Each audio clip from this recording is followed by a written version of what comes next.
Moscow, Russia, which is one of the world's richest cities, is home to more billionaires than any other European city. But if you travel just 10 miles south of Moscow's richest neighborhood, the Golden Mile, you will reach one of Russia's poorest neighborhoods, the southern Moscow suburbs. Nicknamed Zhopamira, which means the asshole of the world, these suburbs used to be a thriving neighborhood with tens of thousands of working-class Russians and their families calling it their home. But after the fall of the Soviet Union in 1991, the money and the jobs in this area dried up completely, and even though the residents wanted to relocate and live somewhere with more opportunity, they couldn't. They didn't have the resources to leave, and so they were trapped.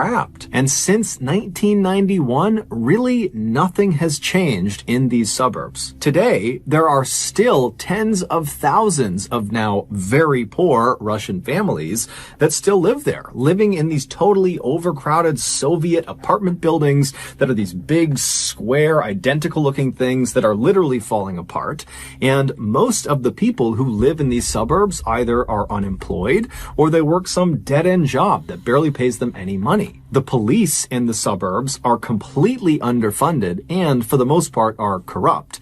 And so crime over the years has really taken a dramatic uptick. Also, drug and alcohol abuse are completely running rampant in this part of the world. But despite their notoriously rough living situation in the southern Moscow suburbs, these residents do have one claim to fame, and that is the Bitsevsky Park. Bitsevsky Park is comprised primarily of a massive, lush green forest that is full of wildlife and beautiful streams and clearings, and it sits right on the southern edge of the southern Moscow suburbs. In total, the park covers a whopping 2,700 acres and stretches 4 miles from top to bottom, which makes it 3 times bigger than New York City's famous Central Park. Bitsevsky Park had always been a popular tourist destination for people living around Moscow, but after the fall of the Soviet Union, the park's popularity skyrocketed, specifically amongst people that lived in the southern Moscow suburbs. As their lives continued to become more bleak in the 1990s,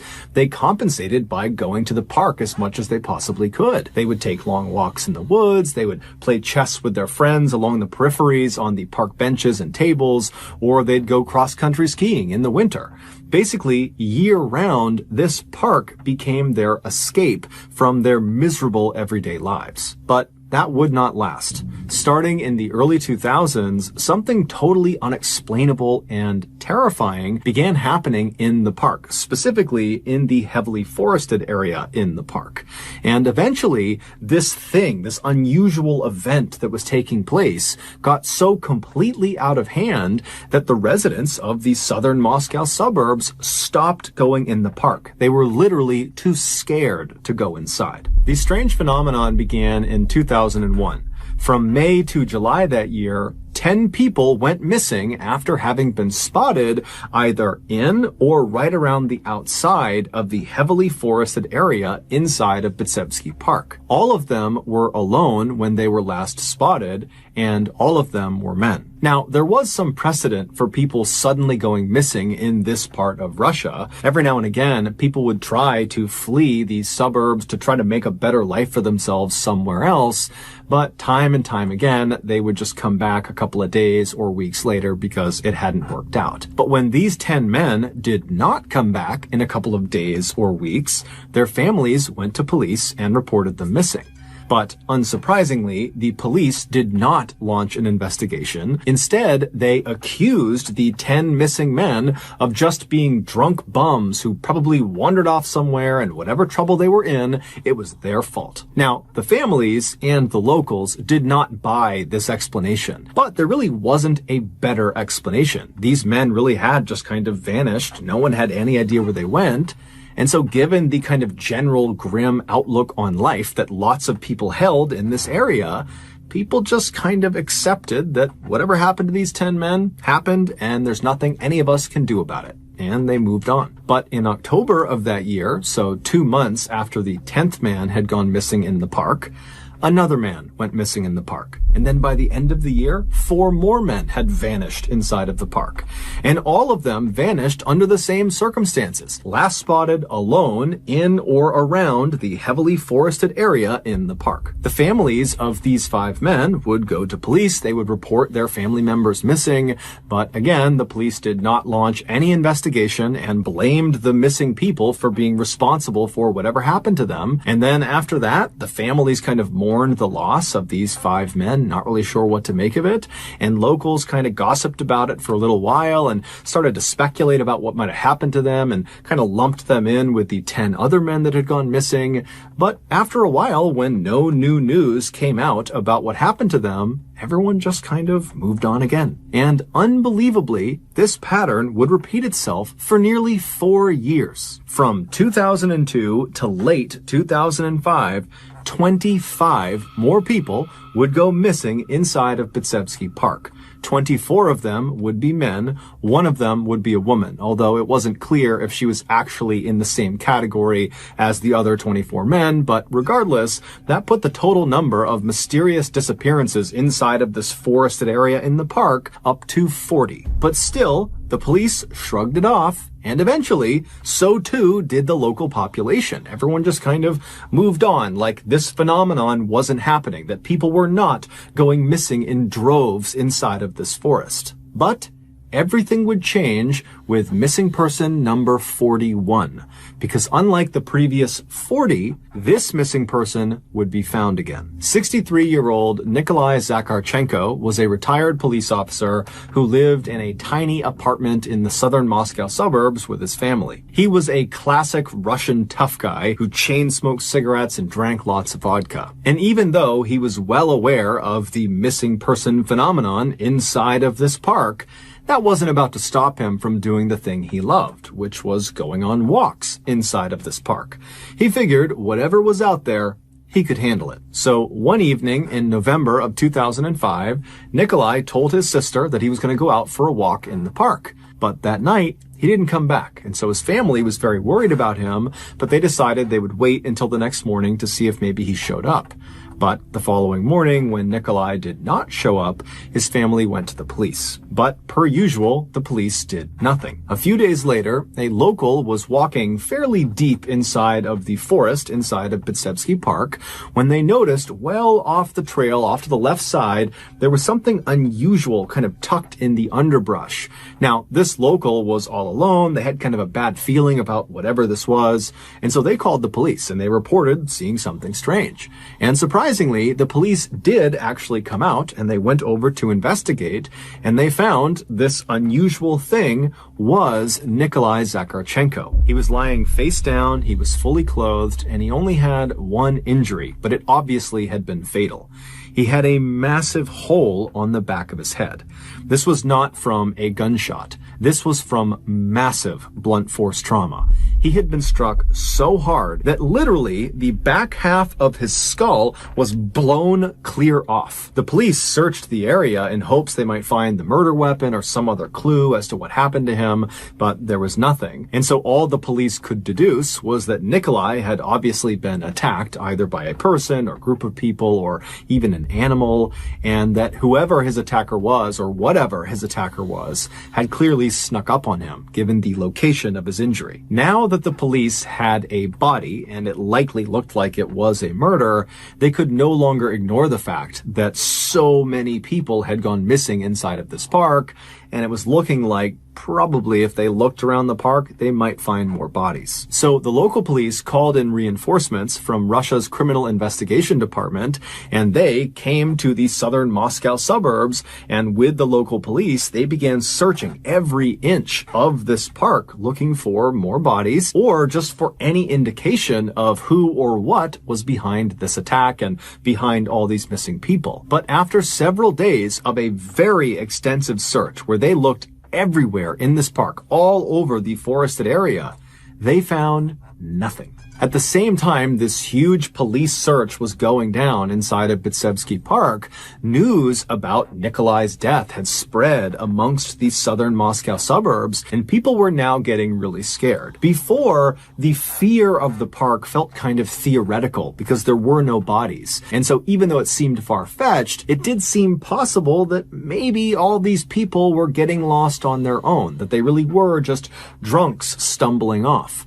But now, with the discovery that one of these missing people had been horrifically killed, that made the danger associated with this park feel very real. And so it was around this time that most residents of these suburbs stopped going inside of this park in fear of whatever was out there in the forest. And they would forbid their children from going in, and they would tell their neighbors, don't go in the park. And they gave this evil thing that lurked in the forest that caused men to disappear and attacked Nikolai, they gave this thing a name.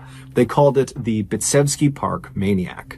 But despite the fear of this maniac causing so many people to avoid this park, and despite the massive police presence that was in the park constantly looking for bodies, looking for clues, and just generally patrolling the area, despite all that, people still continued to go missing in this park. Starting just a week after the discovery of Nikolai's body in November of 2005, all the way up to April of 2006, 9 more men would mysteriously vanish in the forested section of Bitsevsky Park. And just like Nikolai, just a couple of days after they were reported missing by their families, they would be found lying out in the middle of the park with the backs of their heads caved in. But unlike Nikolai, most of these 9 victims had been found with a glass bottle jammed into the hole in the back of their head, meaning almost certainly this was the work of a human, not some animal. By this point, almost no one was stepping foot inside of the park,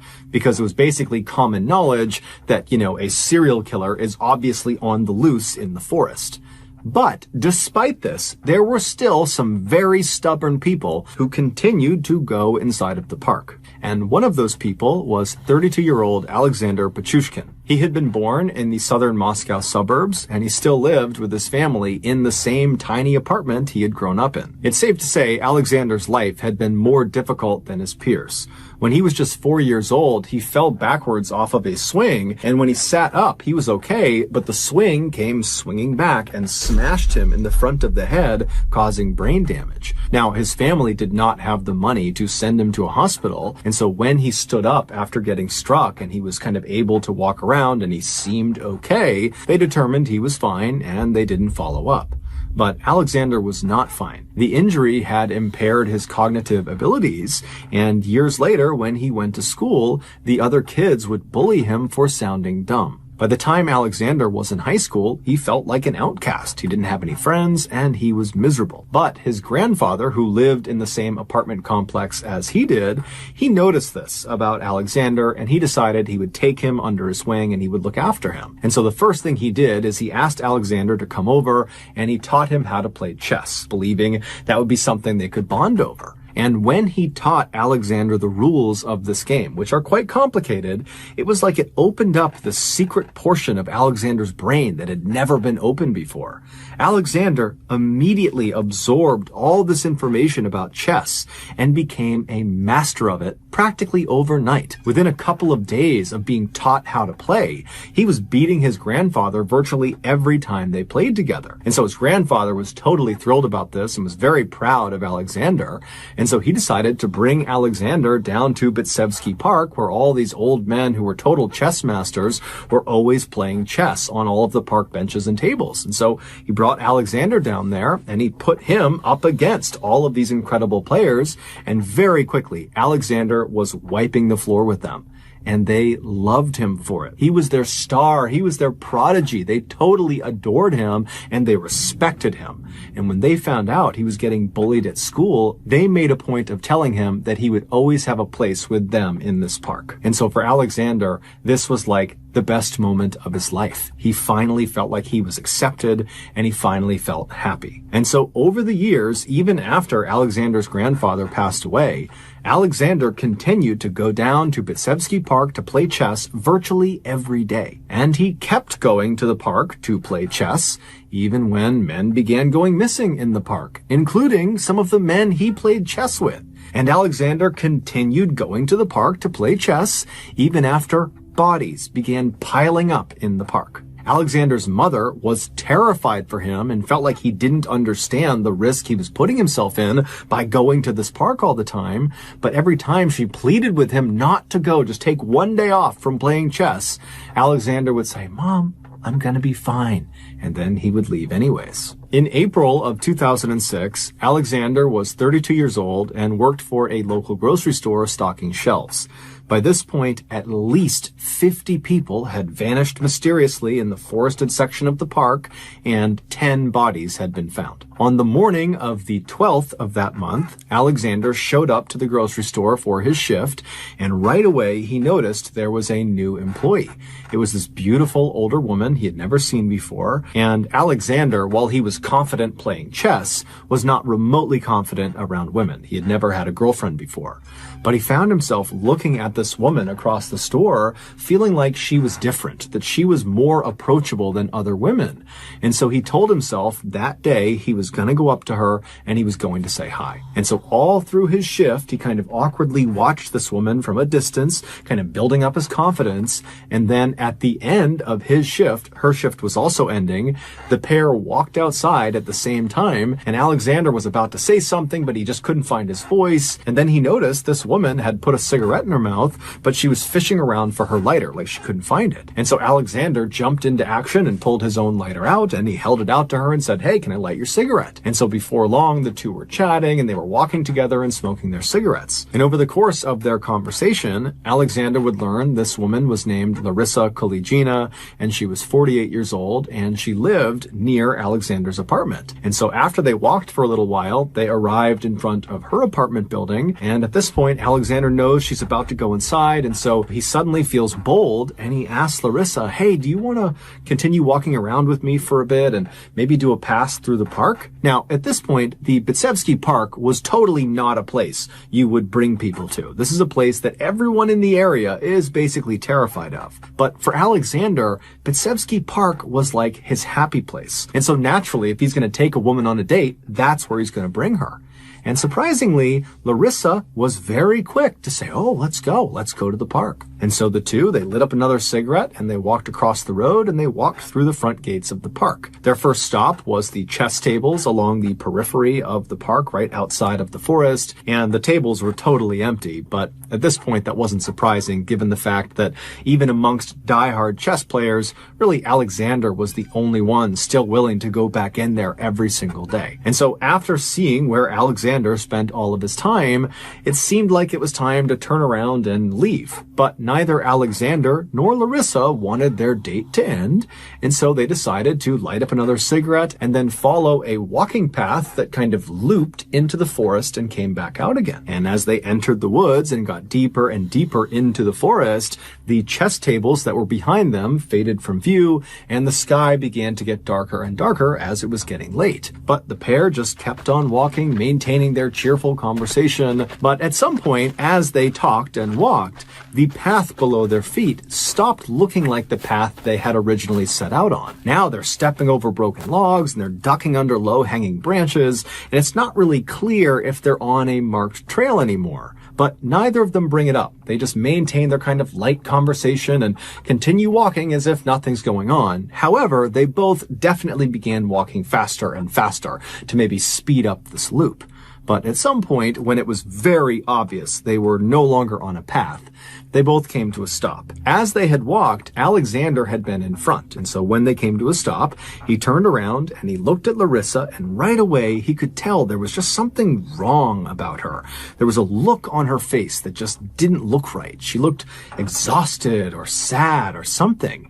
And then as he's looking at her, she inexplicably kind of collapses into a tree right next to her, and she grabs the tree with her arms, and she slides down to its base, and she presses her cheek and her chest pressed up against its bark and she begins to cry. Alexander has no idea what's going on, so he just stands there staring at her. And in between sobs, Larissa looks up at Alexander and says, "You're the maniac, aren't you?" Alexander couldn't believe it. She was the first person to figure it out so quickly. Normally, he would have to tell his victims before he killed them. And so he smirked and he looked at her and he said, "Yes, I am." And so Larissa, at this point, she lets out this huge sob and she looks down and she keeps crying. And then she looks back up again at him and she says, "Are you going to kill me?"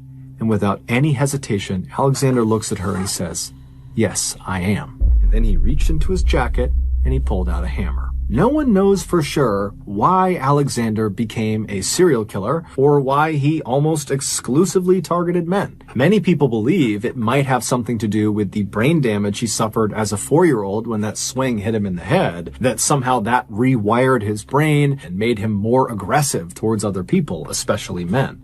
But that's just speculation. And other than that injury, there really isn't much in Alexander's life that stands out as a big red flag. He just kind of floated about his life and followed the crowd. But in 1992, when he was 18 years old, he got this urge to kill, and he actually decided to act on it. He brought up this desire to a classmate of his named Mikhail Odachuk, and surprisingly, Mikhail says to Alexander, "I want to kill someone too. Let's do it together." And so the two met up a couple of days later and they headed off to Bitsevsky Park and began walking around the forest looking for a lone person that could be their victim. And as they're walking along, Alexander, he's fully committed, but he can tell Mikhail is not. He's starting to get cold feet and he's talking about, maybe let's stop for now and head back and maybe do this another time. And Alexander, he's getting more and more angry and frustrated with Mikhail until finally Alexander decides,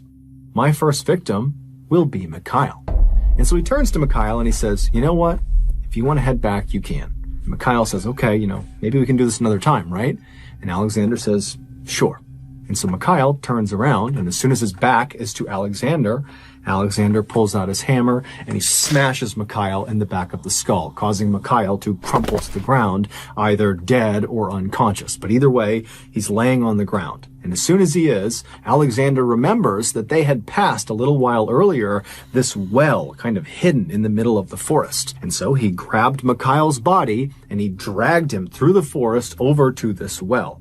And when he got to the well, he pulled the lid off of it, and then he picked Mikhail's body up, pushed him up and over the edge, and dropped him inside. And Mikhail fell 30 feet all the way down to the icy water below.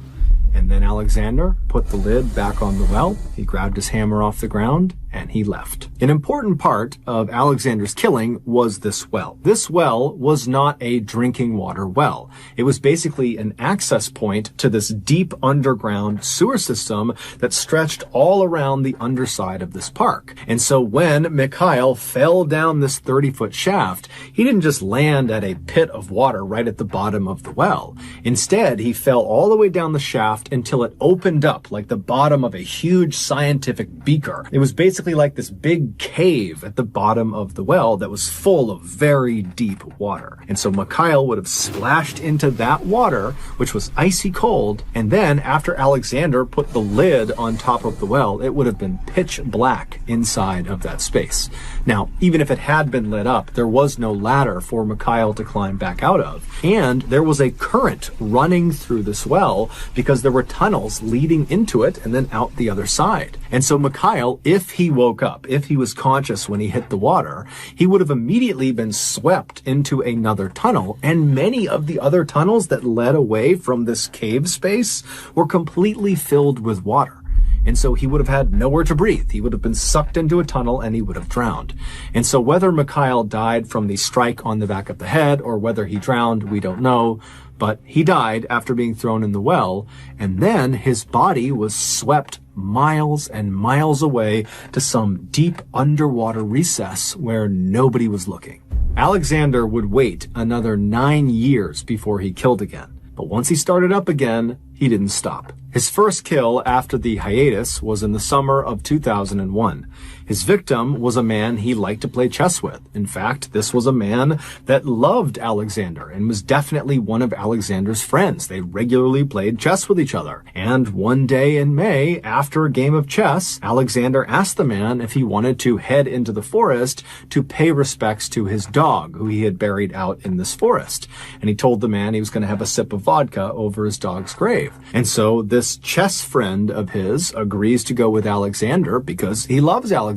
He's a good friend of his, and says, absolutely, let's go pay our respects to your dog. And so the pair begin walking into the forest, and at first they're on a trail, but eventually Alexander says to this man that you need to leave the trail in order to get to the gravesite. So the man says, yeah, no problem. And so they get off the trail and they're walking for a little while until they reach the well.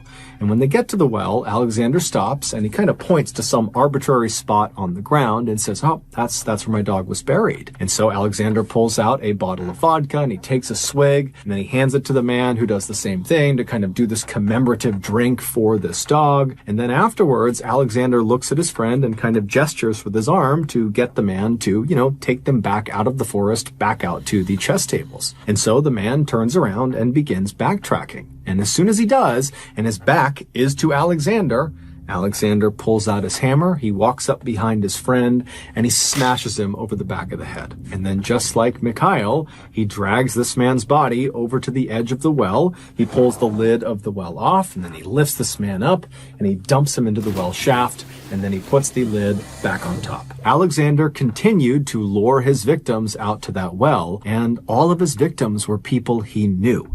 They were his chess friends. They were his neighbors in his apartment complex. They were anyone he had a personal relationship with. He would later say that that was his preferred victim. He liked to know the person he was killing. It made him feel like God. Amazingly, it would turn out not all of Alexander's victims who were chucked into that well actually died. Victims number 16 and 17, who were a pregnant woman and a 13-year-old boy respectively, after they had their heads smashed with a hammer and they got chucked into the well, their clothing got caught on a snag poking out of the inside of that 30-foot shaft, and it literally arrested their fall and kept them from plummeting all the way into the water. And somehow, in both instances, Alexander didn't notice. He just put the well lid back on and walked away, believing they were both dead. But they weren't, and after they regained consciousness, they were able to kind of claw their way back up the well shaft and pulled themselves out of the well. Both victims would go to the police, and both of them would positively identify who their attacker was, Alexander. But the police didn't care. In fact,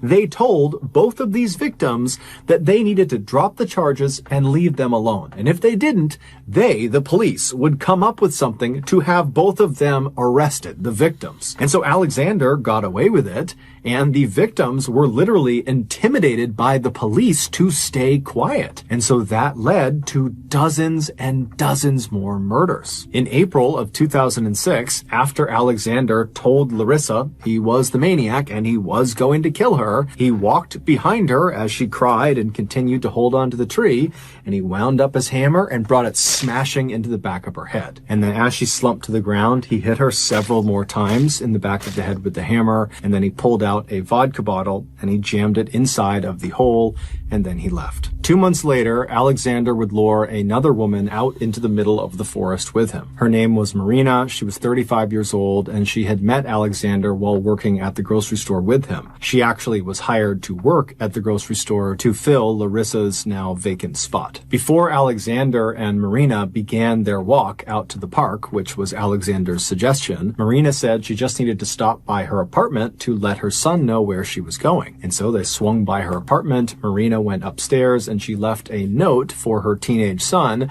saying where she was going and who she would be with, and she even left behind Alexander's name and his phone number on this note. And so when she came back out again and she and Alexander began walking towards the park, Alexander knew that if he killed her, which was his intention, that he would certainly be caught. The police were on super high alert at this point, and they would certainly get their hands on this note, and that would absolutely implicate him, and so he didn't really know what to do. But by the time time they were strolling into the forest, Alexander had decided he was going to kill her anyways. And many people believe he did this specifically to get caught, not to protect the public from himself, but because he wanted fame. He wanted recognition for what he had done. This theory stems from the fact that starting with his 41st victim, Nikolai Zakharchenko, Alexander began leaving his victims' bodies out in the open. He stopped putting them into that well.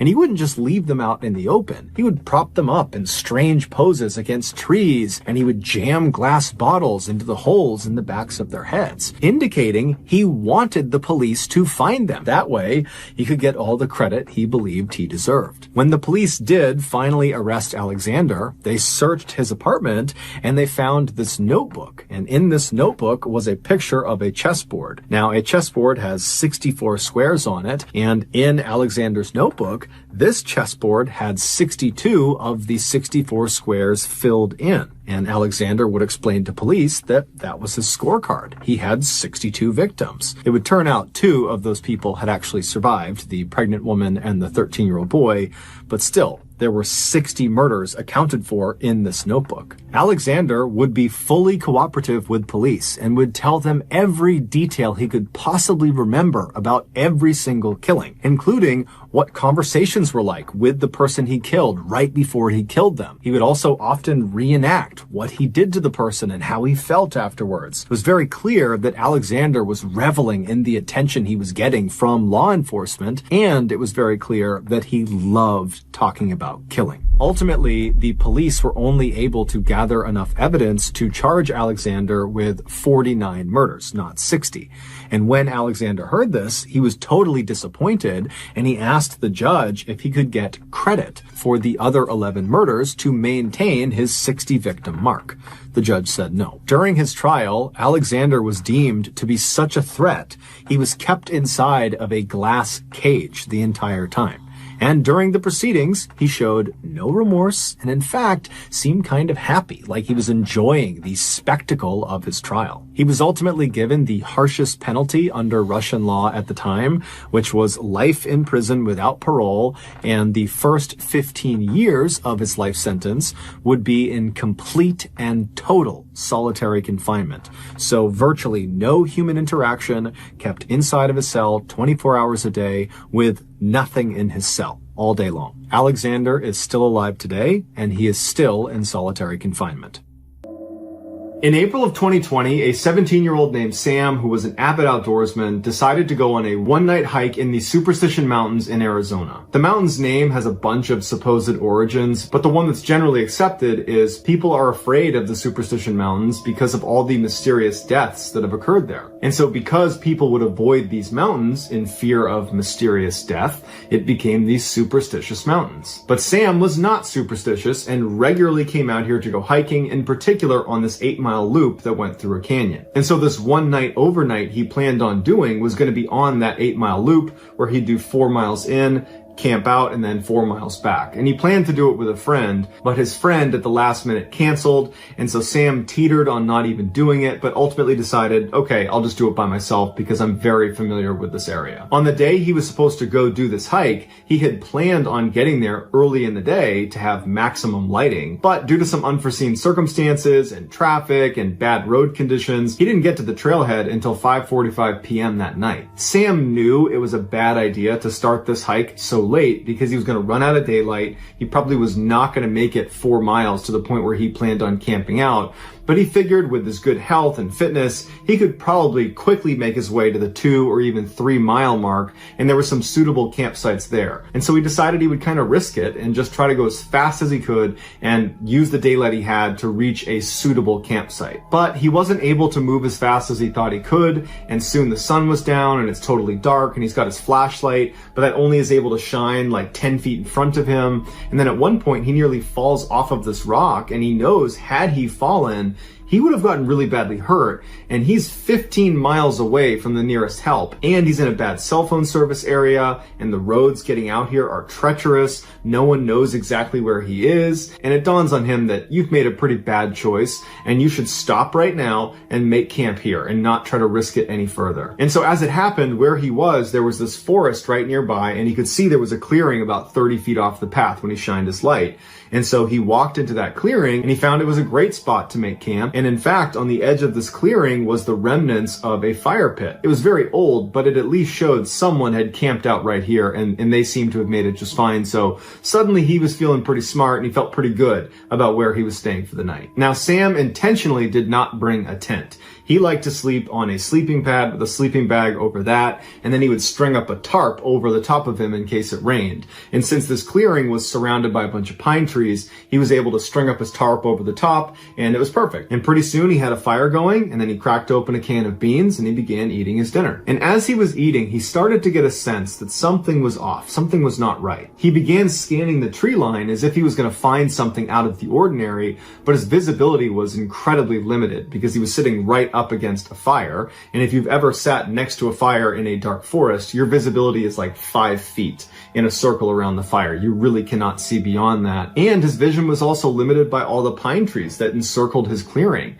So he really could only see what was immediately around him, nothing else. And he starts thinking, that's gotta be it. Maybe I'm just nervous because I have no visibility. But as he's rationalizing this kind of bad gut feeling, a rock the size of a marble comes soaring into the campsite and lands at his feet. And he looks down at the rock, and immediately he connects that to that sense of dread he had. And he's looking around a little more aggressively now, but again, his vision is very, very limited. And so for the next 15 minutes, Sam is really aggressively scanning the tree line and listening really intently, and he doesn't hear anything. He doesn't see any more rocks get thrown. And so he begins to rationalize and convince himself that there's nothing wrong here. That feeling I have, oh, don't worry about that. He starts telling himself, I must have kicked a rock. That's what it is. Or maybe a rock fell off a tree.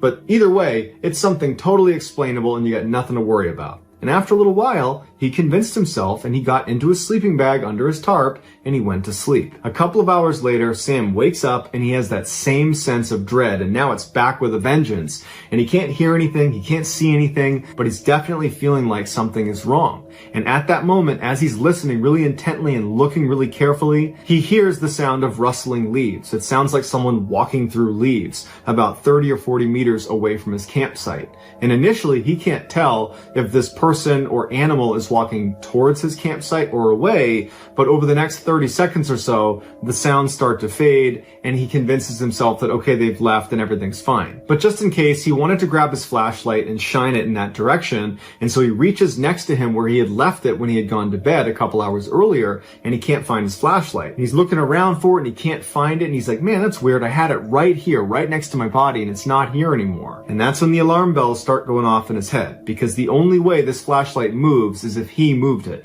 And if it's not here, how did it move? And so he jumps out of his sleeping bag, he ducks out from under the tarp, and he's looking around on the ground in the immediate vicinity of where he was sleeping to find this flashlight. And as he's looking, out of the corner of his eye, he sees some light. And he turns his head, and in the same direction that he had heard those footsteps, those rustling leaves, when he was still laying down, he sees his flashlight laying on the ground about 10 meters away, which means someone or something had been less than a foot away from him to get this flashlight that was right next to him while he was fast asleep and totally helpless, and had moved it all the way over there. And immediately, Sam thinks to himself, that's a trap. They are trying to lure me away from my campsite. Suddenly, he felt so scared he wanted to vomit, but he knew in order to survive this situation, he needed to keep his wits about him. So he puts his boots on and he grabs his knife, and he knows he's not leaving this campsite. In fact, he's going to build the biggest fire he can. He's going to stoke that fire as big as he can get it, and he's not going to go anywhere near that flashlight. For the next several hours, Sam just stood in the middle of his campsite holding his knife, preparing to confront whatever the heck is out in the woods. And over those several hours, he would hear footsteps approach his campsite, turn around, and leave. Every time the fire got lower, he noticed they would come closer and closer and closer, and when he would stoke the fire, they wouldn't come as close. But at about 3 a.m., he ran out of firewood, so unless he went into the woods to get more, he'd be out, and he's certainly not going into the woods. That's the whole point, is to avoid the woods where this thing is. And so as the fire died down, Sam prepared himself mentally for whatever happened next, because he knew that with that fire gone, this thing was comfortable coming all the way in, coming all the way up right next to him to get the flashlight. And so finally, he hears the footsteps approaching, and before this, the closest they had come was maybe about 15 meters away. They were far enough away it didn't feel intimate. It was terrifying, but he had some distance. This time, they walk right up to about 3 meters away, but they intentionally come behind the thickest group of trees, so he can't see them. And it's still dark outside, and he's in that bubble of light near the fire, so he's blind to whatever's on the other side of those trees. But he knows they're there, and they've stopped. And for 2 hours, this poor kid is standing in the middle of this campsite, facing in the direction of whatever is behind the trees. Probably his imagination is going crazy at this point with what could be behind those trees, just waiting for whatever happened next. But ultimately, the only thing that would happen is the sun would eventually come up, and right before it actually popped over the horizon, this thing on the other side finally moved, it turned around and ran away, and it did not come back. And so when the sun finally did come up, Sam didn't just charge out of there because he's still thinking there could be a trap. He waited until it was totally full sunlight, and then he packed up everything he had, and he practically sprinted back to the parking lot, back into his car, and he drove nonstop for 20 miles until he got to a gas station where he could park and collect himself. And when he got there, he got out of his car and he went in and he got a drink. And when he came out, he noticed someone had written something on the dust on the back window of his car. And he walks over and it just says, "Sleep well?" ? Sam is confident whoever was stalking him at his campsite is the same person or group of people that wrote this message on his car. And now Sam just wonders, what would have happened if I retrieved that flashlight? In the 60s, two high school classmates in South Carolina named Carol and Reggie fell in love with each other. Every day in the halls, they'd hold hands and they'd laugh with each other and whisper to each other. And then outside of school, they were inseparable. But despite their seemingly perfect relationship, it didn't last long. They both had different ideas about what the future should hold. And so after graduation, they broke up. Reggie went on to join the U.S. Navy, where he served for a number of years all over the world. He would at one point get married, but that marriage would end quickly. And then after he got out of the military, he got a job at a railroad back at his hometown in South Carolina. As for Carol, after graduation, she got married and divorced too, twice actually, but it was her second failed marriage that nearly killed her. On February 18th, 1987, Carol was living with her 10-year-old daughter, Rhonda, in South Carolina when her estranged second husband came up to the door and knocked. Carol opened the door, and her ex-husband drew a gun and shot her 6 times in front of her daughter before turning around and fleeing. The police would later find his body inside of his car on the side of the road. He had shot himself. As for Carol, the doctors were able to save her life, but the injuries she sustained from the attack were crippling. She was blind in one eye and she had chronic pain, and so her young daughter had to start taking care of her full time. Over the next 8 years, Carol steadily improved and regained some of her independence, but in 1995, she had a huge setback. She started feeling ill, and so she went in to see a doctor, and the doctor did a blood test, and they discovered she had liver cancer. It would turn out the blood that was given to her after the attack, that had been transfused into her body to save her life, it had been tainted with hepatitis C.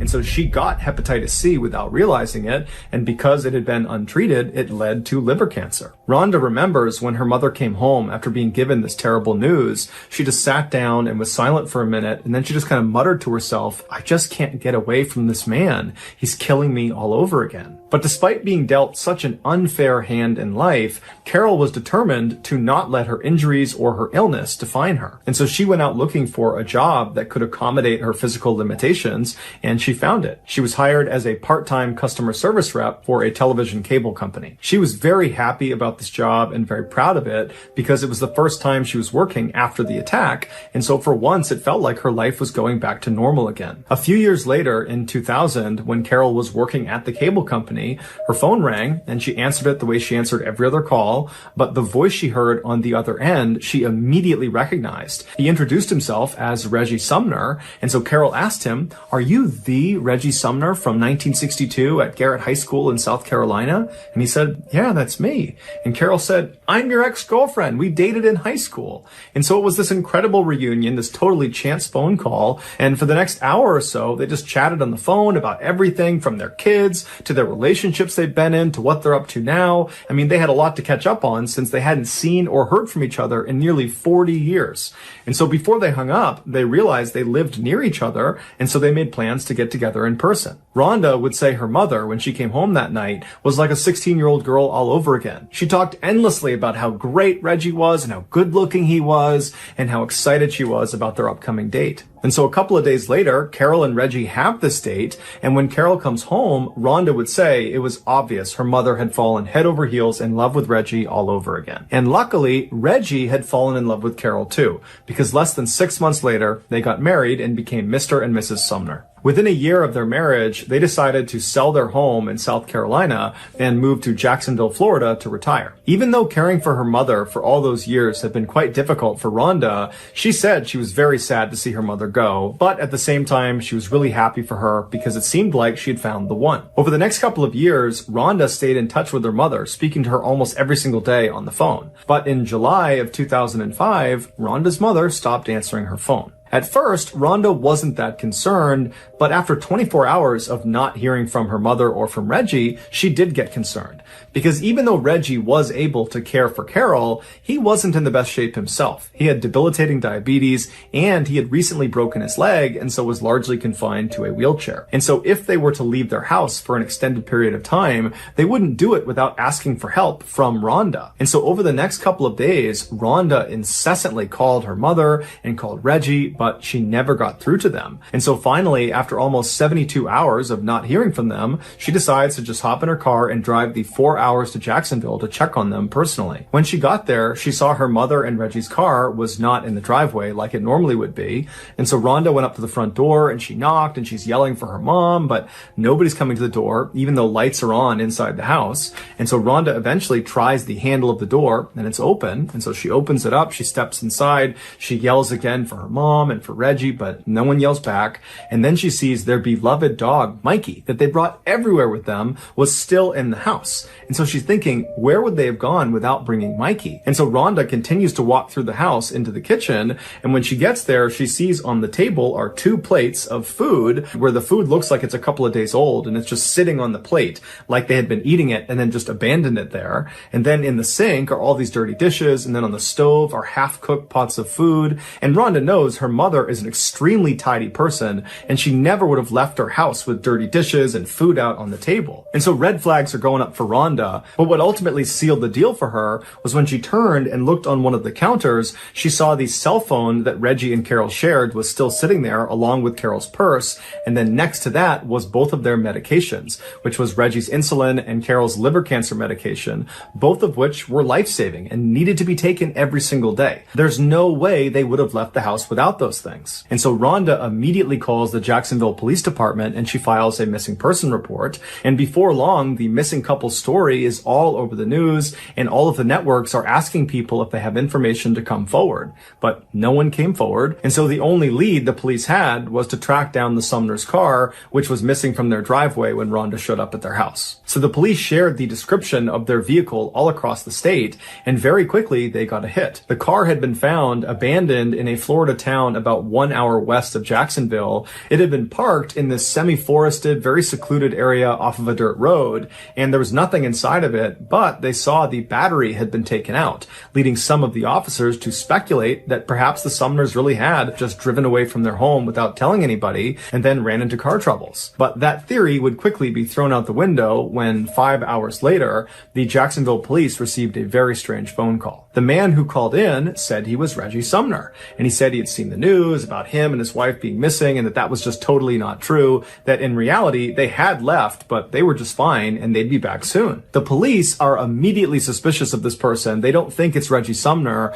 because, for one, he sounds like a young man and Reggie is a 61-year-old. And so the voice didn't really line up. And just the way he was talking about this disappearance like it was no big deal, that also just didn't really make sense. And so one of the officers asked Reggie, "Are you with your wife, Carol?" And he said, "Yep, I'm with her. Here she is." And so so a woman hops on the phone who says she's Carol Sumner, but she sounds far too young to be Carol Sumner, who's 61. This sounds like a 18, 19, 20-year-old girl. And she too just reiterates that everything's just fine and they've gone out for a couple of days. There's nothing to worry about. And, you police can stop looking for us. And so after this call ends, the police at this point are convinced that this simply cannot be Carol and Reggie. But to make sure, they call in Rhonda and they have her listen to the recording of this conversation with the so-called Reggie and Carol. And right away, Rhonda says, that's not my mom and that's not Reggie. And so at this point, the police assumed that these two people who called in pretending to be the Sumners probably had something to do with the disappearance of the real Sumners. And so while they waited for the trace on this phone call to come back, which would give them information about who was calling and from where, the police decided to investigate another angle. The police looked at the Sumners' bank statements and they saw their bank card had been used at an ATM in South Carolina after the Sumners had been reported missing. And so they called that bank and they asked for the CCTV footage from that ATM. And when they watched it, they saw that it was not Carol or Reggie Sumner withdrawing funds. It was some unknown man in his early 20s. Right after this discovery of this unknown man, the trace from the phone conversation with the imposter Sumners came back, except it was tied to a fake name at a fake address. So that wasn't helpful to the police in their investigation. However, when they went through this cell phone's call logs, which they got with the phone trace, they saw whoever owned the cell phone had recently placed a call to a car rental company in South Carolina. And so the police call this car rental company and they speak to the manager and they're able to figure out that somebody using this cell phone number had indeed called and had rented a car, and the car they rented matched the description of the car the unknown man was driving in the ATM surveillance footage. But this car had been rented to a woman. Her name was Tiffany Cole. The rental company told police that all of their cars had satellite tracking information built into them. And so police were able to use that information to track Tiffany's rental car to a motel in South Carolina. The initial thought was that maybe the Sumners are being held against their will in this motel. And so very quickly, a police force was organized, and on the morning of July 14th, so 6 days after the Sumners were listed as missing, they arrive at this motel, they go to the front desk, they find out what room Tiffany is in, they get the key, and they go up and they open the door. The Sumners were not inside. Instead, there were 3 young adults sitting there. It was 24-year-old Tiffany Cole, her boyfriend, 23-year-old Michael James Jackson, and his friend, 19-year-old Alan Wade. Also in the room were dozens of bags of recently purchased merchandise, like computers and video games and clothes and perfume. And also they discovered the key to the Sumners' vehicle and Reggie Sumner's prized coin collection. The police brought all 3 back to the police station and put them in separate rooms to be interrogated. At this point, it was obvious to police that these 3 had something to do with the Sumners' disappearance. They had all these things in the room that tied them to the missing couple. And so now the police, as they interrogated them, it was not so much about connecting them to the Sumners as much as it was about helping them find the Sumners. At first, all 3 of them either didn't talk or were totally uncooperative. But under intense questioning, Tiffany cracked a little bit. She said that they had robbed the Sumners, but nothing more. They didn't do anything else besides rob them. And there had been a 4th person involved in the robbery, 19-year-old Bruce Nixon, who was friends with Alan Wade. Bruce lived nearby, so the police quickly rounded him up and brought him in for questioning. And unlike the other 3, Bruce immediately caved. And the story he told about what happened to the Sumners brought many of the police that were involved in this investigation to tears. He said it all started with Tiffany. Tiffany used to be neighbors with the Sumners back when they still lived in South Carolina. Tiffany had a pretty rough upbringing and her father was permanently sick. And so the Sumners kind of took her under their wing and looked after her and built a very close relationship with her and kind of treated her like she was one of their daughters. Anything she needed, if she needed money, food, anything, they would give it to her. For example, in 2001, right before they left for Florida, they sold a car to Tiffany, but they sold it for basically nothing because they knew she didn't have any money and she really needed a car. 4 years later, in June of 2005, Tiffany was partying in Jacksonville, Florida with her new boyfriend, Michael James Jackson, when they got kicked out of the house they planned on staying in for the night. And so now they don't have a place to stay, they don't have any money, and that's when Tiffany remembers the Sumners had moved to Jacksonville and they would always help her out if she needed anything. And so the two of them drive to the Sumners house in the middle of the night. They haven't called them, and they just knock on the door, totally uninvited. And Carol comes to the door, and when she opens it, she sees Tiffany, and immediately she's like, "Oh my goodness, I haven't seen you in so long. Come in, come in. Who are you? Oh, Michael, great to meet you. Come on inside. I'll get you food. We'll get you fed. What do you need? What can we do for you?" And so that's when Tiffany explains to them that their plans had kind of fallen through and they didn't have a place to stay that night, and would it be possible to stay with them? And so Carol and Reggie right away say, "Absolutely no problem. Tiffany, Michael, you guys are guests here. You're welcome. Stay as long as you want." And so that night, Carol cooked a big meal for them and they all sat down at the table. And at some point, Carol and Reggie talk about the sale of their house in South Carolina. And somehow it came up that they had made $99,000 in profit from this sale. And they were so happy about it because now they could really retire comfortably. And so as soon as they said that, Tiffany and Michael shot glances at each other because they knew they had to come back and rob them. The next morning, Carol and Reggie got up early, they made coffee and they made breakfast, and they were hoping that Tiffany and Michael would stick around for the day and spend some more time with them. But Tiffany and Michael were very quick to want to leave. They said, "Thank you very much, we got to hit the road." And so they left. And as soon as they get in the car, they start planning how they're going to come back and rob the Sumners and get their hands on that $99,000. 1 month later, on the evening of July 8th, after all robbery preparations have been made, Bruce Nixon and Alan Wade show up at the Sumner house and they knock on the door. When the door opens, it's Carol, and she doesn't recognize either of them, but being as kind and generous as she was, she said, "Hey boys, what can I do for you? How can I help you?" And this was exactly what Bruce and Alan were expecting based on what Tiffany told them. She said this couple would be very easy to exploit. And they tell her that their car had broken down and they needed to use her phone. And so she's a little bit skeptical, but ultimately she says, "Sure, come on in." And so Bruce and Alan go inside the house, the door shuts behind them, and as soon as it does, one of them draws a fake gun that looks very real and pointed it at Carol, while the other one began tying her up with cord and with duct tape. And so Carol begins screaming and making a bunch of noise, and Reggie, who's in the garage out of sight, he hears her. He comes running in to see what's going on, and he sees these two men who immediately attack him, and Reggie's got a broken leg, and he's already pretty weak and frail, and so he doesn't put up much of a fight. And before long, he and his wife were all taped up and restrained on the couch, and they were having duct tape wrapped around their heads until everything was covered except for a slit underneath their nose so they could breathe. And so with the couple completely under control and at the mercy of their captors, one of the men texted Michael, who was down the road with Tiffany inside of Tiffany's rental car, and the text just said, "All clear." And what that meant was Michael could now come up and help them rob the house. And so Tiffany stays down the road in the rental car. Michael makes his way up. He goes inside, and he, Bruce, and Alan proceeded to ransack the house. And while these three men are moving room to room, taking all of their valuables, Reggie and Carol are probably thinking to themselves that, you know what, this is awful, we're getting robbed, but after they take whatever they take and they leave, we'll be fine, we'll recover. But when these three men finished taking all of their valuable items, they decided that they would also take Reggie and Carol. So they stood the couple up and they marched them into the garage and they put them in the trunk of their own car. At this point, Bruce left the Sumner's house and went down the road and got in Tiffany's rental car, and Michael and Alan, they got into the Sumner's car, and the two cars met up on the road and then drove 40 minutes northwest just over the border into Georgia, where they found this access road and they went down it until they reached this very secluded section of forest. This was not just some random spot in the middle of the woods in Georgia. This was a pre-selected spot that Tiffany and the others had been out to 2 days earlier to prepare it. And what they had done to prepare was to dig a grave for the Sumners. Michael and Alan in the Sumners car drove up right next to the grave site, while Tiffany and Bruce came up right behind them. And once they'd all stopped, they got out of the car and they went right behind the Sumners car and they popped open the trunk. It's believed the temperature inside of that trunk was well over 100 degrees.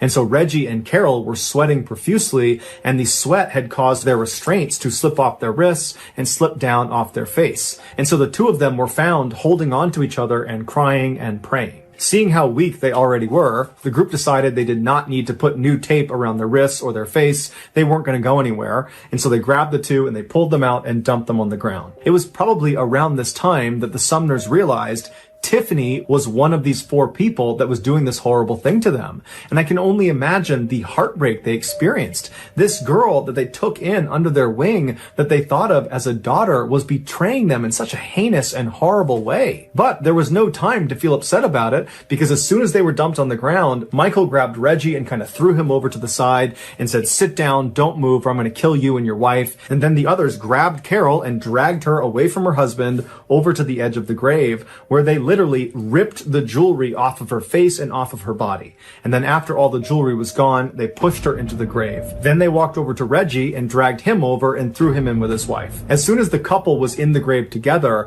they repositioned themselves so they were both sitting up, one in front of the other, with Carol behind Reggie, and she threw her legs and her arms around Reggie, just kind of clutching onto him, and she buried her head into his back and she began crying. The original plan, apparently, had been to take the Sumners and put them in this grave and pretend like you were going to do something to them to scare them into giving up all of their information, all of their banking information, and anything else that was valuable. And it worked. And so as Carol is crying into Reggie's back, Reggie is pleading with the group. He's pleading to them, "Let me give you everything I have. Whatever you need, it's yours." And so Michael said, "Give me all your ATM bank card numbers, give me your PIN numbers, everything." And so Reggie did. He gave him all the information he could possibly give to him. And then, for some reason, despite the fact that at this point, the group has taken everything of value from this poor couple. They have extracted all the valuable information they could possibly get from them. Despite that, they decide that that's not enough. They need to kill the Sumners. And they need to kill them in the worst way imaginable. They need to bury them alive. For hours, the group slowly, shovelful by shovelful, filled in this hole with Reggie and Carol sitting at the bottom begging for their lives. But the group didn't care at all. They just kept shoveling dirt down on top of them until the dirt and mud had gotten up to their necks, and the weight of the dirt was pressing in on their chests and was making it really hard to breathe. And so as Carol and Reggie are feeling this happening to them, they can feel themselves being crushed under this weight. Their cries for help become more and more desperate, but more spaced apart, because their breathing at this point is so labored, it's so hard to get a full breath, that they're conserving their air at this point. And then at some point, as the dirt crept closer and closer to their mouths, they had to tilt their heads up to try to get a good breath of air. But when they did that, they began shoveling dirt directly onto their faces, causing them to choke and gag. They're inhaling this, and it's becoming nearly impossible to catch a breath. They're dying at this point. And so finally, another layer of dirt was thrown on top of them, and they disappeared under the soil. But their sounds didn't go away. They continued to whimper and make sounds as more and more dirt was put down, until finally they had filled in the hole, and they began packing the dirt down with the backs of their shovels. And they could hear underneath the soil still the sounds of this couple dying. This was a slow and horrible death. After the killers were done, they left the site and they took the Sumner's car and they dumped it in Florida, where it was ultimately found. And then they all piled into the rental car. They went to an ATM and pulled some of the Sumner's money out, and then went on a spending spree. Here is a photo of Tiffany celebrating just hours after killing the very people that had taken her in and treated her like a daughter. After their autopsies, the medical examiner explained that both Reggie and Carol had dirt packed into their nose, into their mouths, in their throats, in their stomach, and in their lungs, meaning their actual cause of death was being buried alive. In exchange for telling investigators what happened and for leading them to the gravesite where the Sumners were, Bruce Nixon was spared the death penalty and given a life sentence. As for Michael, Allen, and Tiffany, they were all sentenced to death. By the summer of 2007, Chris had been working as a park ranger in southeastern Pennsylvania for a number of years, and by and large, he enjoyed his occupation. Some of the time, he got to do what he loved, which was hiking in the forest. And some of the time, it required doing something he hated, which was office work that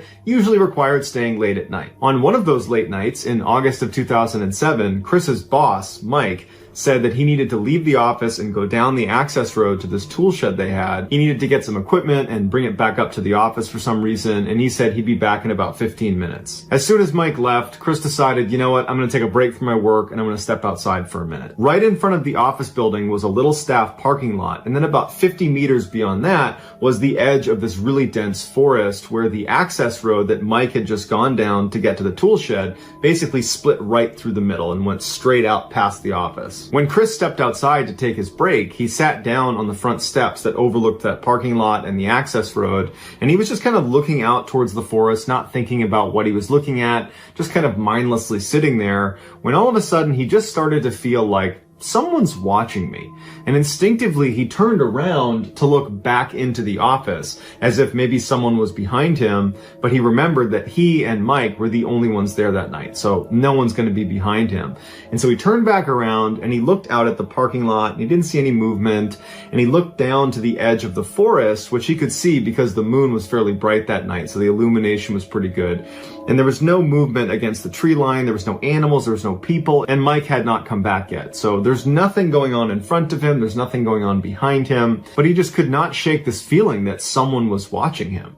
And so Chris, he's not easily spooked. He's used to being out in the forest in the daytime and at night. He's used to being at this office. A lot of times he worked at the office on his own at night. So he's used to this environment. And so he thought, you know what, I'm going to go look around. And so he walks down the steps and he walks into the parking lot and he begins looking behind some of the cars. There's only a handful in the lot. There's nothing in the lot, and he keeps walking till he's about 10 meters away from the edge of the forest. And he looks into the forest, and it's too dark to see anything, and there's nothing out here. There's no movement, there's no animals. Mike is still not back yet. And so even though he could not shake this sense that someone is watching him, he felt like, you know what, I did my diligence, and there's no one out here, so it's just got to be in my head. And so he decides he's going to go back inside. And so he turns around, and he starts walking back up towards the office, when all of a sudden he hears this whooshing sound come past his head. And he didn't know what it was, but it sounded like someone took a stick and threw it overhand, so it's spinning like a tomahawk as it passed by his head. And because this sound was so loud and he was already on edge about someone potentially watching him, that he actually dove as soon as he heard it and fell to the ground and scrambled around and looked at the tree line from where this thing came from, but there's no one there. And he scrambles to his feet and he's still looking around, and he starts backpedaling towards the office with his eyes still on the forest, and his attention kind of shifts from the forest to what was just thrown at me. And he turns around and starts walking around looking for something on the ground, like a stick, to see if something really was thrown at him, but he can't find anything. He didn't do an exhaustive search. He didn't look under every single car, but an initial scan turned up nothing. And then he turns back to the forest and he doesn't see anything out there. And even though, again, he feels totally stressed out, like something's out here and I can't see it, he's like, am I going crazy? Did that really happen? Because I can't find this big stick that apparently flew past my head. So is this all happening in my head? But regardless, he's totally freaked out and he sprints back inside the office and locks every door. 20 minutes later, Mike comes blazing up the access road. He stops in front of the office and runs up the stairs. Chris goes over, unlocks the door, and he lets him in. And Chris is about to tell him about this crazy stick throwing incident, but he can tell Mike is really upset about something. Probably more upset about whatever happened to him than Chris is about this stick throwing thing. And so Chris tables his story, he locks the doors behind Mike, and he turns to him and he says, "What's going on? What's wrong with you?" At first, Mike doesn't say anything. He just paces back and forth inside the office. And then finally, Chris calms him down and he gets him to explain what happened. Mike tells him that he was down at the tool shed, which is about a half mile down the access road and about 20 meters off the road into the forest. And he's at the shed, it's open, and he's pulling out the different pieces of equipment he's going to bring back to the office. And he says all of a sudden, all the hairs on his body stand up. He's got goosebumps. And immediately he thinks, someone's watching me. And he turns around and there's no one there. He looks to his right and his left. He kind of pokes his head in the shed, like is someone hiding in the shed? There's no one in there. He walks to the back of the shed. There's no one behind the shed. And he's just totally stumped why he's feeling this way. He goes back to the front of the shed and he's going over in his mind what made him feel this way. And he can't put his finger on it, but he cannot shake this feeling of someone watching him. And it's making him totally anxious. So he gets all the things he needs from the shed as quick as he can. He locks it up, he turns, and he starts speed walking back out to his truck. When he gets about 5 meters away, he hears footsteps running right to left behind him, back where the shed is. And because he was already completely on edge about someone watching him in the woods somewhere, he doesn't even turn around to see what that is. He knows he needs to run to his car and get inside and put steel between him and whatever is out there. Once he's inside, he locks the door, he turns on the ignition, and looks one last time in the direction of where he came from. And to his horror, there is a man walking into the woods right next to the shed, turning the corner behind and disappearing into the woods. His instincts were spot on. He was being watched. And that's when Mike hit the gas and sped back to the office. Chris then tells Mike about his stick throwing incident because all of a sudden that seems a whole lot more real, and they both agree that whoever threw something at Chris is probably the same guy who was hiding near the shed with Mike. Concerned this guy might come back and break into the office, they stay the night there and they watch the whole time. They don't see him again. And the next morning they file a report and they tell the incoming park rangers what happened. But after this, there were no more reports of this strange hooded figure roaming around the forest. And to this day, Chris and Mike have no idea who he is or what he wanted. But they can both agree, whoever he was bad.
In the summer of 2015, a young man named Paul was on his last day of a 7-day solo backpacking trip through a very remote area in Utah called the Dark Canyon Wilderness. Dark Canyon gets its name from its steep walls that block light in the morning and in the late afternoon. It's an area that's only accessible by foot, and it's not uncommon to go in there and not see another person the whole time you're there. That morning, Paul got up and set off on a day hike that would take him through a very forested area up onto a plateau where he planned to camp out for the night. About a mile into the hike, he found some amazing elk antlers and he decided he wanted to keep them. So he threw them on his backpack and rested them at the top and continued on his hike. But the added 15 pounds of weight proved to be far more exhausting than he was anticipating, and very quickly he blew through all of his water. Even though he was within 1 mile of his final destination, this plateau, he decided to stop because he was so dehydrated he needed to find water. So he puts his pack down, he puts the elk antlers down, and he starts walking around, and amazingly he does find some water. Granted, it was kind of a gross puddle of standing water, but he figured, I can boil this and it should be okay. And as he's preparing a fire to boil this standing water, he figures, you know what, if I'm making a fire here, I might as well just make my camp here. So he sets up his tent and then he makes a fire and he's about to start boiling this water when he realizes how dumb he's being. If there's a puddle of standing water right here, then probably just a little ways upstream there's going to be some running water. Why don't I not boil this crappy water that will only yield, a couple sips of water and go look for the running water where I can drink as much as I want? So he puts the pot down and he leaves all of his gear at the campsite and he begins walking up this mountain to hopefully find a stream. And after about a half mile of walking up this mountain, he finds this little spring. Immediately he's down on hands and knees drinking as much water as he possibly can because he's super dehydrated. And after he's drank for quite a while, he reaches down to his belt where he kept his water bottles, and he realized he left all of his gear, including his water bottles, at camp. So he didn't have a way to collect this water. And so he's like, shoot, I gotta go back to camp and get the bottle and then come back. I'm gonna burn a bunch of energy. But he's like, you know what can you do? I need the water. And so he gets up and he turns around and he starts walking back towards his camp. And immediately he starts to feel really anxious as he's walking back. He can't help but feel like someone's behind him watching him. And he kept turning his head thinking he's gonna see someone just over the mountain who's quietly stalking him. And he just could not shake this feeling. And so as he's walking back to camp, every little sound he hears is totally throwing him off. Every little rustling leaf, every little bird overhead, he's totally on edge because he's convinced someone is behind me or someone's over there, someone's watching me. He finally gets back to camp, he gets his water bottles, and he considered not going back to the spring because he didn't want to cover that distance again because of how stressful it just was. But ultimately, he knows he needs the water. So either he's going to sit here for a really long time and boil a bunch of stagnant water, or he can just suck it up, walk to the spring, get some water, come back, and be good. Before he walks up to the spring, he grabs a really big stick to use as a club, and then he walks up. So now he's got some protection. And immediately, as he begins that half-mile trek to the spring, the anxiety pours right back over him, and he can't help but feel like someone is watching him. But he gets up to the spring, he fills his water bottles, he turns around, and he starts walking back, and he walks down this little rock face and lands on the trail he had just been on a minute ago, and he stops because he sees something on the ground that wasn't there before. A fresh mountain lion print is placed right in between two of his footprints that he had just made on his way back to the spring, meaning there's a mountain lion somewhere right around here that's not just watching me, it's hunting me. Paul doesn't really know what to do, so he runs to his campsite and gets in his tent and huddles in his tent for the rest of the night, hoping a mountain lion doesn't attack him. And fortunately, it does not. And what he thinks probably happened was when he picked up those elk antlers and put them on his backpack and was walking around with them, he probably attracted the mountain lion that thought he was an elk,